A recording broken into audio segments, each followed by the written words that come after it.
News Sunshine Radio. Samantala, Hontiveros dapat ding mag-inhibit sa impeachment trial. Ayon yan kay VP Sara. Ang detalye ng balita mula kay Kabar Jason Rubrico.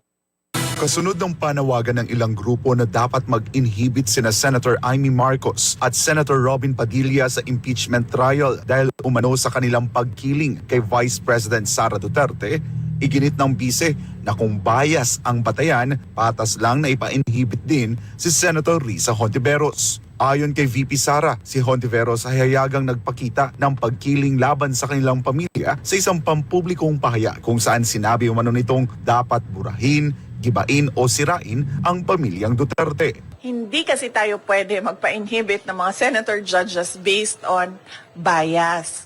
Dahil ang posisyon lang naman ng isang tao is you are for or against. Inday Sara, no? Kung ganun ang ating basehan sa inhibition, ay dapat din natin ipa-inhibit ang mga senators na meron ding bias against Sara Duterte, no? Tulad na lang ni Senator Risa Hontiveros na in a public speech, sinabi niya na kailangan talaga, ano ba term na ginamit? Kailangan burahin or kailangan wasakin, kailangan sirain, gibain ang pamilyang Duterte. Iginiit ng pangalawang Pangulo na dapat pagkatiwalaan ng mga senador na gaganap bilang huwes sa impeachment court. Kaya sinasabi ko, ibigay na natin yung benefit of a doubt dyan sa ating mga senator judges na gagawin nila ang trabaho nila ng patas according to sa sinumpaan nila as senator judges.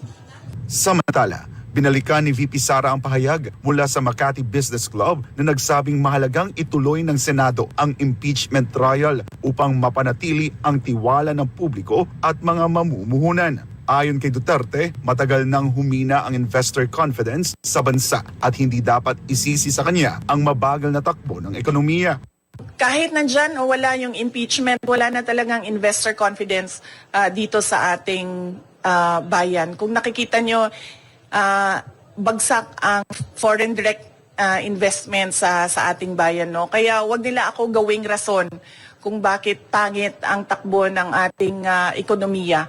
Dagdag pa ng Vice Presidente, hindi impeachment ang tamang sukatan ng pananagutan dahil hindi ito kriminal na kaso. Ang tanging layunin umano ng impeachment ay alisin sa pwesto ang isang opisyal. This is not accountability because impeachment, dalawa lang yung penalties dyan. Removal from office tsaka perpetual disqualification from government service. Walang penalties dyan dahil walang kaso dyan.